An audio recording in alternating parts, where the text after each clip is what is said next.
Uruguay tiene altos índices de suicidio y en las últimas décadas la tendencia va en aumento. Los datos del Ministerio de Salud Pública establecen que la tasa de suicidio en Uruguay es del 21,4 cada 100.000 habitantes, muy superior a la tasa promedio mundial, que es de 9,2. Esta comparación ubica a nuestro país entre los peores del mundo. La prevalencia del suicidio, los intentos de autoeliminación en Uruguay es una prevalencia muy alta. En la región, de las más altas de la región. Tasa muy alta, ya desde hace muchos años, lamentablemente la cifra no baja, solo aumenta.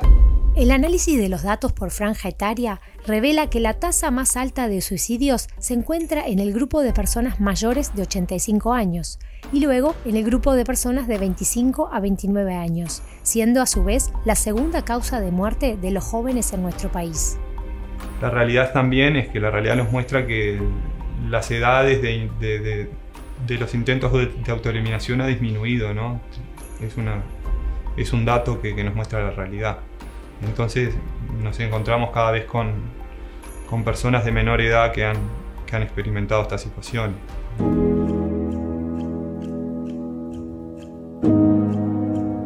Empecé a vivir una situación que no la entendía en ese momento. Que en algún momento del día venía como una angustia y ganas de llorar y no sabía por qué. En realidad yo cursé el primer año de obstetra partera, salvé las materias que tenían que ver con, vamos a decir, de tronco de la carrera mismo de partera y dos materias más que se hacían con medicina, hasta que una compañera de trabajo vio que algo me estaba pasando, intuyó y me lo preguntó y le comenté que estaba angustiada, que no sabía por qué y me dijo: chiquita, busca ayuda profesional.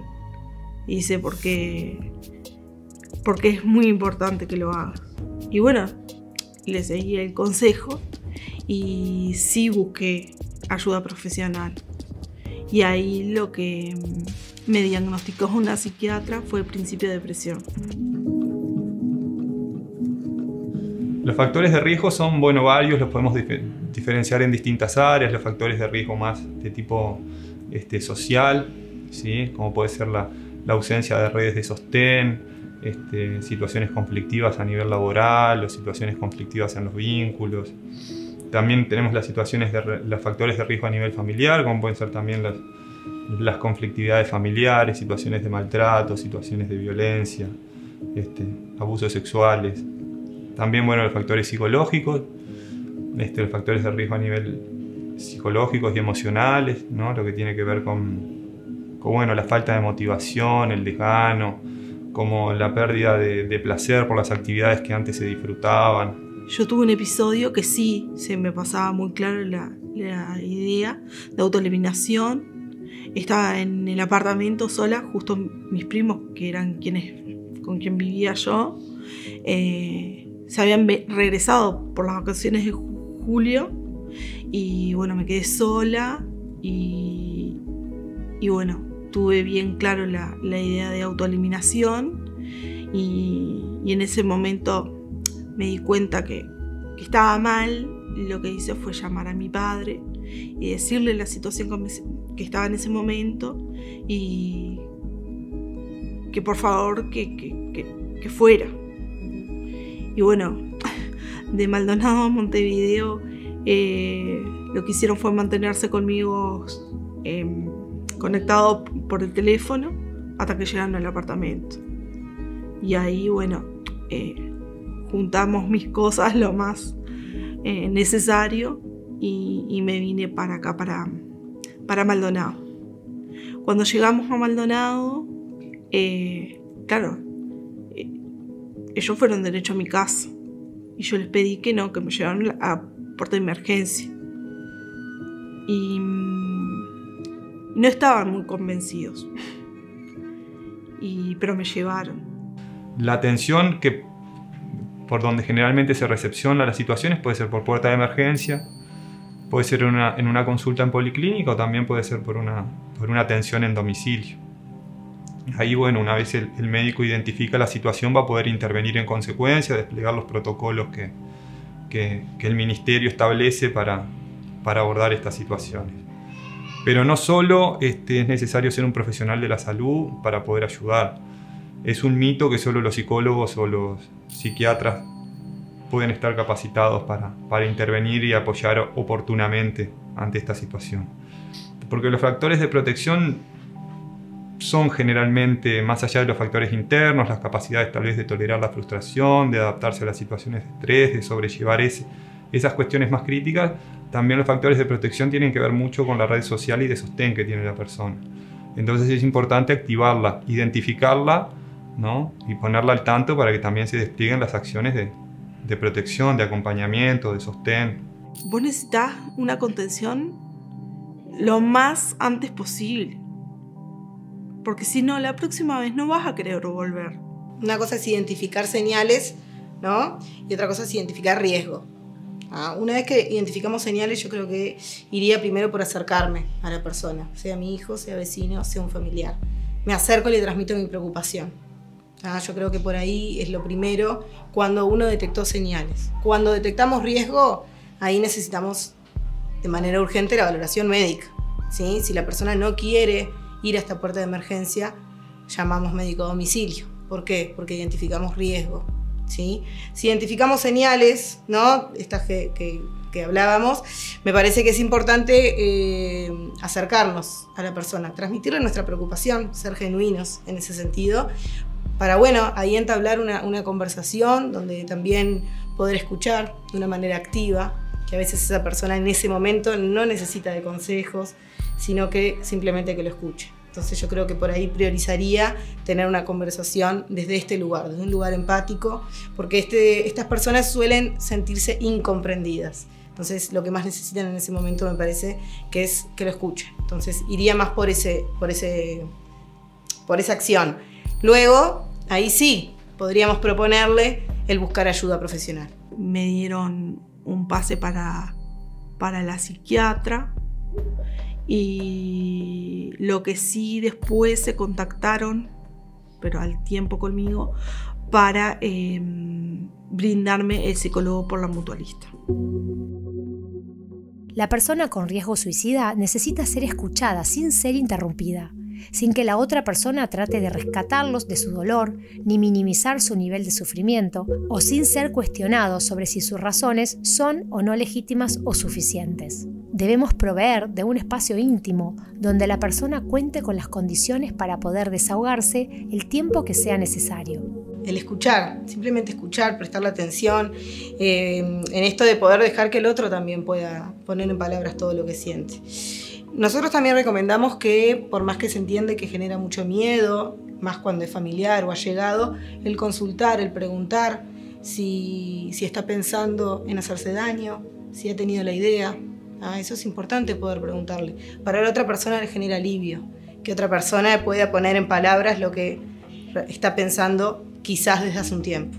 La psiquiatra me sugirió tomarme la licencia médica. Yo no quería. Es que no quería parar, pero bueno, le hice caso y eso me ayudó como dormir, descansar. Sentía como que estaba corriendo una carrera conmigo misma. Se exige el que tenés que terminar, te quería comprar un terreno, el auto, todo lo perfecto.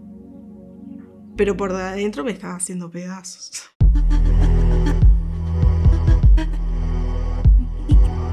La prevención del suicidio no se ha abordado apropiadamente debido al tabú existente en muchas sociedades para reconocerlo abiertamente. Los suicidios son prevenibles, debemos enfrentarlo como un hecho social y poder tratarlo en sociedad. Ahí empecé a tomar antidepresivos, los tomé un tiempo. Después, como me sentía bien, lo dejé. Gran error. Y yo creo que ahí también hay un tema de estigma, a que uno piensa porque esté tomando un antidepresivo o yendo al psiquiatra, que como que está mal visto. Entonces uno trata de, bueno, estoy bien, ya lo dejo.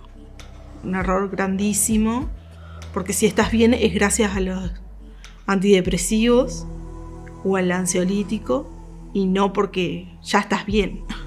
Pero es un poquito romper el estigma con lo que tiene que ver la salud mental, ¿sí? Porque me parece que ahí es como un gran debe, que hemos mejorado, pero nos queda aún mucho más en esto de normalizar poder ir a una consulta con psiquiatra, normalizar, ¿sí?, lo que es una consulta con psicólogo, ¿no? Que la salud mental forma parte de la salud integral de la persona, ¿no? Entender eso, ¿no? Y cambiar un poco el lenguaje también. Bueno, no porque está loco. Bueno, intentemos como cambiar un poco el lenguaje a nivel social, en las reuniones sociales, ¿no? Pero me parece que eso es ahí lo que nos falta, romper un poquito más el estigma que tiene la salud mental, que tiene el ir al psicólogo, ir al psiquiatra. Tengo consulta con psiquiatra, pero cuando decimos tengo consulta con cardiólogo, nadie nos cuestiona, ¿no? Tuve licencia en enero, eso me ayudó un montón, pero cuando volví era como que mi cuerpo me decía que no quería estar allá. Y bueno, ya también como que los ataques de pánico y todo eso se habían agudizado en ese momento. Ya no estaba bien. En febrero doy los exámenes, los pierdo los 2. Y ahí tomé la decisión de dejar la carrera y volverme para Maldonado. Me sentía como irritable, me sentía incompleta y no sabía cómo iba a seguir. Quería darle como una forma a mi vida en cuanto a lo educativo, no sabía qué rumbo le iba a dar. La persona generalmente, lo que muestran los datos científicos, la evidencia, es que tiende a dar señales, ¿no? Hay señales verbales que manifiestan como este pensamiento, ¿no? Como puede ser que tal vez hemos escuchado, ¿no? Sin mí en esta casa estarían mejor, o bueno, me gustaría desaparecer. Esas son como señales verbales. Hay otras que no son verbales, que también manifiestan como un malestar a nivel emocional o una desconformidad, como pueden ser las autolesiones, las mutilaciones, ese tipo de conductas, o la tendencia al aislamiento social, al abandono de esto que hablábamos hoy, de actividades o espacios que antes resultaban placenteras. Esas son señales que nos van dando cuenta que tal vez que están habiendo manifestaciones a nivel de la conducta que son como señales de alerta que es importante tener en cuenta. Algunos mitos importantes acerca del suicidio. Es falso que quienes hablan del suicidio no tengan la intención de cometerlo. Es falso que la mayoría de los suicidios sucedan repentinamente, sin advertencia previa. Es falso que el suicida esté decidido a morir. Todo detonó un día que discutí con mi pareja de ese momento, y ahí es como que venís mal, ya ves todo gris, y eso era lo que faltaba para detonar. Previo al acto hay como indicadores, no sucede de la nada. Sí puede suceder que el acto concreto sea en un momento impulsivo, pero previamente están todas estas conductas que son en el momento en el que podemos prevenir y podemos también tender a ayudar. Por eso es muy importante conocerlas y poder identificarlas. Un día yo viajé expresamente para decirle a mis padres que yo no podía más, que yo sentía ganas de no vivir. Y mi padre como que no entendían por qué. Incluso mi madre, me acuerdo que en ese momento me dijo, pero ¿por qué si tenés todo lo que te propones, estás estudiando, ya tenés otra carrera? Bueno, está, pero no es eso. Y mi padre en ese momento me dijo, bueno, pero si nadie te está exigiendo nada, ya tenés un estudio. Si estás estudiando es porque vos querés. Sí, pero no es eso. Ya te va a pasar, ¿no? Estás así por esto. En esos momentos, intentar evitar los juicios de valor, intentar evitar el quitarle importancia, porque para esa persona eso es lo más importante, y además que nosotros podemos hacer algo en ese momento para prevenir que después aparezca alguna conducta de riesgo. En la casa de él, el papá fue militar y había un arma que un día iba a hacer ciertos mandados y me subí al auto de él y yo sabía que el arma estaba debajo del asiento. Y la saqué, la miré, la volví a guardar y la volví a poner en el lugar. Después se lo comenté al psicólogo, que tuve esa situación. Y yo después supe que el psicólogo le había pedido que la sacara. Pero nadie piensa tampoco la dimensión de las cosas. Teníamos planes para ese fin de semana que no dado a esa discusión no lo íbamos a llevar a cabo. Ya yo creo que ahí yo, no sé si inconsciente o conscientemente, yo ya la idea la tenía. Yo ya el arma en la mañana, yo ya me la había llevado a la casa de mis padres. Y nada, yo volví a mi casa de mis padres, entré a la casa, tranqué la puerta, dejé tanto la puerta de la casa como la llave de la casa como la llave del auto encima de la mesa. Fui al dormitorio donde había dejado el arma. La saqué. Nunca en mi vida había cargado un arma. La cargué.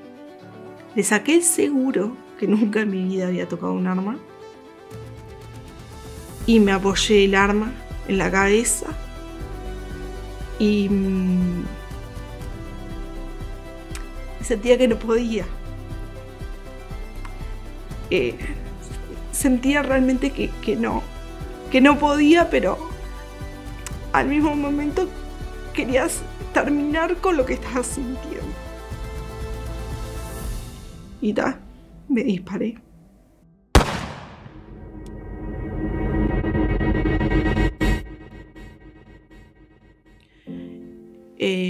Yo ahí ya quedé sin ver y quedé consciente. ¿Quedaste consciente y sin ver? Sí. Capaz que no, en ese momento no me daba para pensar que había quedado ciega.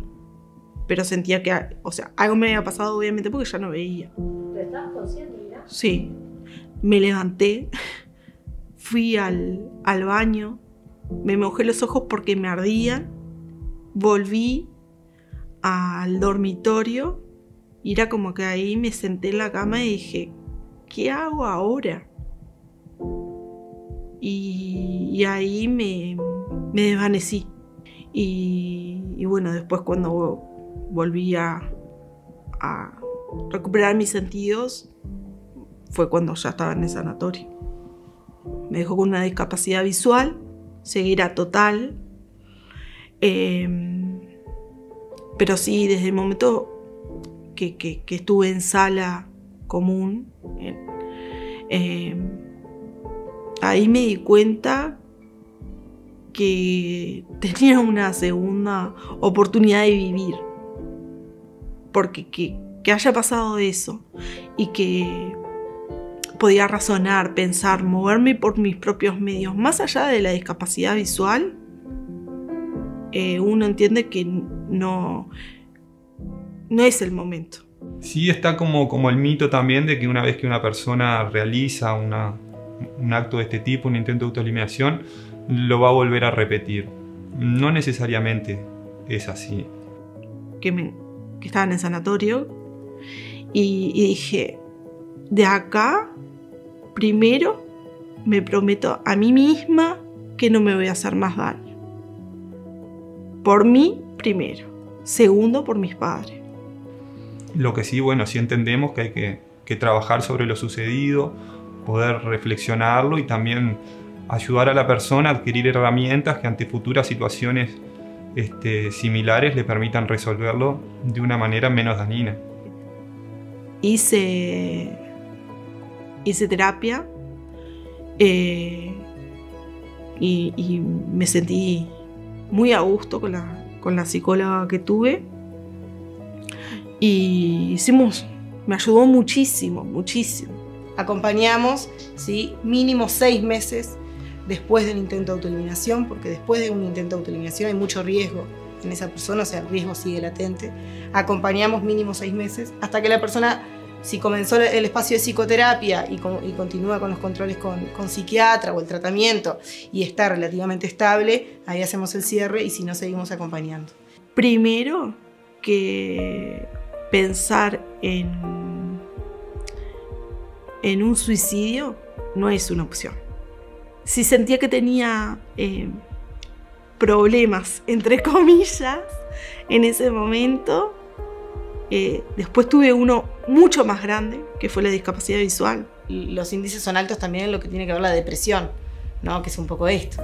Y entender que la depresión es una enfermedad. Yo creo que cuando uno acepta que es una enfermedad, como que tenés otras herramientas. Hablar del tema, hacerlo visible, ¿no? Me parece que eso también un poco falta. Y después poder hacer como más intervenciones en lo que tiene que ver con los adolescentes. Porque incluso si uno desde chico tuviera más herramientas para trabajar en cuanto a la salud mental, quizás la realidad sería otra hoy.